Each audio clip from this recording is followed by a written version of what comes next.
அவர் இந்த பகல்காம் தாக்குதலுக்கு அப்புறம் பீகார் தேர்தலுக்கு போயிட்டு வந்ததே ஒரு பெரிய விமர்சனமாக மாறிச்சு. இன்னைக்கு நேற்றைய தினம் இந்த வயர்னுடைய இணையதளம் பக்கமும் முடக்கப்பட்டிருக்குது. அப்ப இந்த சந்தர்ப்பத்தை பயன்படுத்திக்கிட்டு தனக்கான ஒரு அரசியலை செய்யக்கூடிய இடத்துக்கு அவங்க நகர்ந்திருக்கிறாங்க அப்படின்னு பார்க்கலாமா சார் இதை?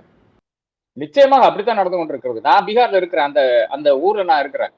மதுபனி என்ற ஊருக்கு தான் அவர் வருகிறார். அந்த டிஸ்ட்ரிக்ட்ல இருக்கிற தர்பங்கா என்ற இடத்தில் நான் இருக்கிறேன். அங்க என்னன்னா பஞ்சாயத்து தலைவர்களுடைய ஒரு கூட்டம். இவ்வளவுதானுங்க. பீகார்ல இருக்கின்ற பஞ்சாயத்து தலைவர்களுடைய கூட்டத்துக்கு பிரதமர் வர வேண்டிய அவசியம் என்ன? அது இந்த மாதிரி ஒரு ஏப்ரல் 22ஆம் தேதி இந்த நிகழ்வு நடக்கிறது. அந்த நிகழ்வுக்கு நீங்க இங்க உட்கார்ந்து டிஸ்கஸ் பண்ணுவீங்களா? இல்ல அன்றைக்கு 24ஆம் தேதி அனைத்து கட்சி கூட்டம் கூட்டப்பட்டிருந்தது. அனைத்து கட்சி கூட்டத்துக்கு தலைவர் வரல. யாரு? நரேந்திர மோடி வரவில்லை.